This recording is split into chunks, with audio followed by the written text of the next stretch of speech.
कहानी है पुराना अमिताभ बच्चन। मैंने कह दिया ना कि मैं तुम्हारे उस गिरीश से शादी नहीं करूंगी। सब कहते हैं कि वह दिखने में मुझसे छोटा लगता है। फिर वह करता भी क्या है, लोगों की गाड़ियों की साफ सफाई ही ना। काव्या ने दो टूक शब्दों में कह दिया। उससे नहीं करेगी तो क्या किसी नवाब से शादी करेगी? अरे तू बिरादरी में हमारी नाक कटाने पर क्यों तुली है? तू सोचती है कि तेरे कहने से हम तय की हुई शादी तोड़ देंगे? इस भुलावे में मत रहना। मेरे पास इतना पैसा नहीं है कि मैं शादियां सगाइयां वगैरह जोड़ती तोड़ती रहूं। अभी तो मेरे पास शादी के लिए दो दो लड़कियां और बैठी हैं। पत्नी दामिनी को बोलते देखकर पति महिपाल भी पास आ गया था। काव्या के छोटे भाई बहन, जो बाप की रेहड़ी के पास खड़े होकर सुबह सुबह कुछ पैसा कमाने के जुगाड़ में प्रयास कर रहे थे, वे भी वहां आ गए थे। महिपाल ने बेटी काव्या को सुनाते हुए अपनी पत्नी दामिनी से कहा, कह दे अपनी छोरी से इतना हल्ला न मचाए। ब्यूटी पार्लर में काम क्या करने लगी है? अपने आप को हेमा मालिनी समझने लगी है। ज्यादा बोलेगी तो घर से बाहर कर दूंगा। ज्यादा चबर चबर करना मुझे अच्छा नहीं लगता है। माँ के सामने तो काव्या शायद थोड़ी देर बाद चुप भी हो जाती, पर उन दोनों की तकरार में बाप के आते ही वह गुस्से में आ गई और बोली, अच्छा बापू, यह तुम कह रहे हो? शाम को शराब पी कर जो तमाशा तुम करते हो, वह याद नहीं है तुम्हें? अभी कल शाम को ही तो तुमने मुझसे शराब के लिए 20 रुपए लिए थे। तुम्हें तो अपनी शराब से ही फुर्सत नहीं है। मैं अपना कमाती हूँ, मुझे तो यहाँ पर रहते हुए भी शर्म आती है। कुछ ज्यादा पैसा मिलने लगे तो मैं खुद ही यहाँ से कहीं दूर चली जाऊंगी। जब से काव्या ब्यूटी पार्लर में नौकरी करने जाने लगी थी, तब से उसके पैर जमीन पर नहीं पड़ रहे थे। वैसे गली गली में खुल गए ब्यूटी पार्लर इन्हीं झुग्गी झोंपड़ियों की लड़कियों के बल पर ही चल रहे हैं। इनसे जितना मर्जी काम ले लो, ये खुश भी रहती हैं और ग्राहक की जी हजूरी भी खूब कर लेती हैं। काव्या ब्यूटी पार्लर में पिछले 6 महीने से काम कर रही है। शुरू में वहां की मालकिन अर्चना मैडम ने उससे बस मसाज वगैरह का काम ही कराया था, पर अब तो वह भौहों की कटाई छटाई और बाल भी काट लेती है। काव्या बातूनी है और टेलीविजन पर आने वाले गानों के साथ सारा दिन गुनगुनाती रहती है। जब से उसकी नौकरी लगी है, तब से छुट्टी वाले दिन भी वह छुट्टी नहीं करती है। जिस दिन दूसरी लड़कियां नहीं आती, उस दिन भी अकेली काव्या के दम पर ब्यूटी पार्लर खुला रहता है। अर्चना मैडम काव्या से बहुत खुश है, और वह उनकी इतनी भरोसेमंद हो गई है कि वे अपना कैश बॉक्स भी उसे सौंप जाती है। पर आज सुबह से ही काव्या का मूड खराब था। चहकने से सुबह की शुरुआत करने वाली काव्या आज गुमसुम थी। ब्यूटी पार्लर पहुंचकर न तो उसने अपने नए तरीके से बाल बनाए थे, न ही अर्चना मैडम से कहा था, मैडम जब तक कोई ग्राहक नहीं आता, तब तक मैं आपके बालों में मेहंदी लगा दूं या फेशियल कर दूं। काव्या की चुप्पी को तोड़ने के लिए अर्चना मैडम ने ही पूछ लिया, क्या हुआ काव्या? एक दो बार पूछने पर काव्या ने सारी रामकहानी अर्चना मैडम को सुना दी और लगी रोने। रोते रोते उसने कहा, मैडम आप मुझे अपने घर में क्यों नहीं रख लेती? बदले में मुझसे अपने घर का कुछ भी काम करा लेना। घर वालों को कुछ तो मजा चखा दूं। मैं अपने साथ जोर जबरदस्ती बर्दाश्त नहीं करूंगी। ठीक है, पर मुझे सोचने के लिए थोड़ा सा समय तो दे। और सुन, यह मत भूलना कि माँ बाप बच्चों का बुरा नहीं चाहते हैं। उनके नजरिए को भी समझने की कोशिश कर। दूसरों के कहने पर क्यों जाती है? क्या तूने अपना मंगेतर देखा है? अर्चना मैडम ने पूछा। हाँ देखा था, अपनी सगाई वाले दिन, लेकिन मुझे उसका चेहरा जरा भी याद नहीं है।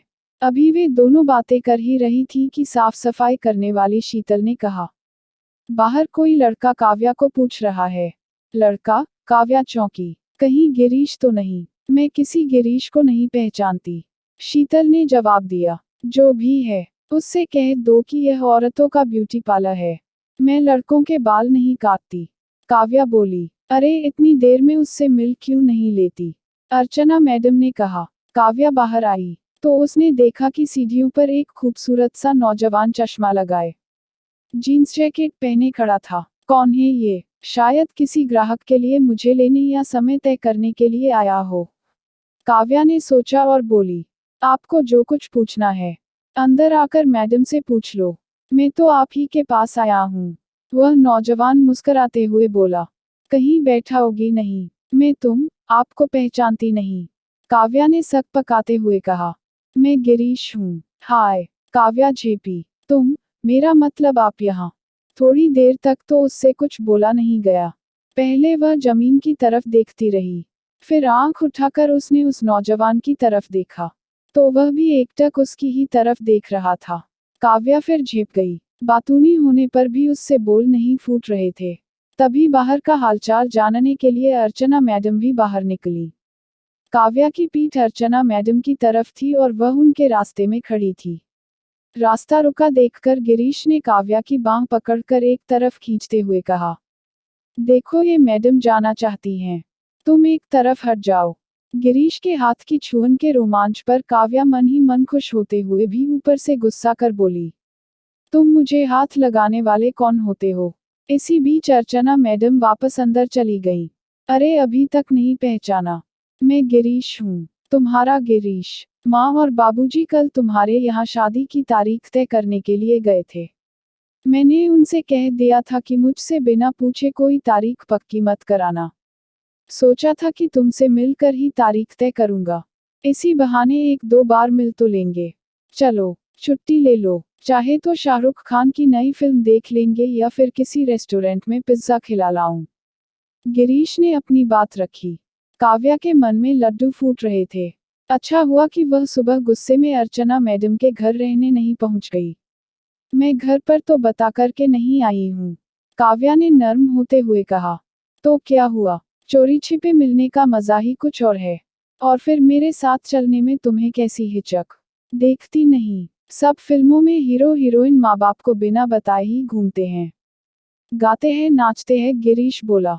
काव्या ने इतराकर बालों को पीछे फेंका और तिरछी नजर से उसे देखते हुए बोली, मैं जरा बालों को ठीक कराऊं, तब तक तुम अर्चना मैडम से जाने की इजाजत ले लो।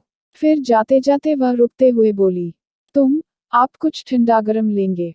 वैसे तो जब से आया हूँ तुम्हारे रूप को पी ही रहा हूँ, फिर भी तुम जो पिला दोगी पी लूंगा, पीने के लिए ही तो आया हूँ। काव्या के पैर जमीन पर नहीं पड़ रहे थे। नशे की सी हालत में वह लड़खड़ा कर गिरने ही वाली थी कि गिरीश ने उसे लपक कर अपनी बाहों में समेट लिया। उधर ब्यूटी पार्लर के टेलीविजन पर एक प्यार भरा गीत आ रहा था, मुझको अपने गले लगा लो ऐ मेरे हमराही, और इधर गिरीश काव्या को संभालते हुए मानो गा रहा था, आ गले लग जा। जैसे ही वे दोनों अंदर पहुंचे, सब कुछ समझते हुए अर्चना मैडम ने उनके बोलने से पहले ही कहा, हाँ हाँ जाओ, मौज करो, पर मुझे अपनी शादी में बुलाना मत भूलना। मैडम क्यों इतनी जल्दी आप हमें शादी की चक्की में पीस देना चाहती हैं? हमें कुछ दिन और मौज मजा कर लेने दीजिए, तब तक छुट्टी मनाने के लिए आपकी इजाजत की जरूरत पड़ती रहेगी। गिरीश ने कहा, कोई बात नहीं, शुक्रिया मैडम। काव्या देख रही थी कि वह जिसे छोटा सा समझ रही थी, वह तो पुराना अमिताभ बच्चन निकला। क्या बढ़िया अंदाज में मैडम से बात कर रहा था।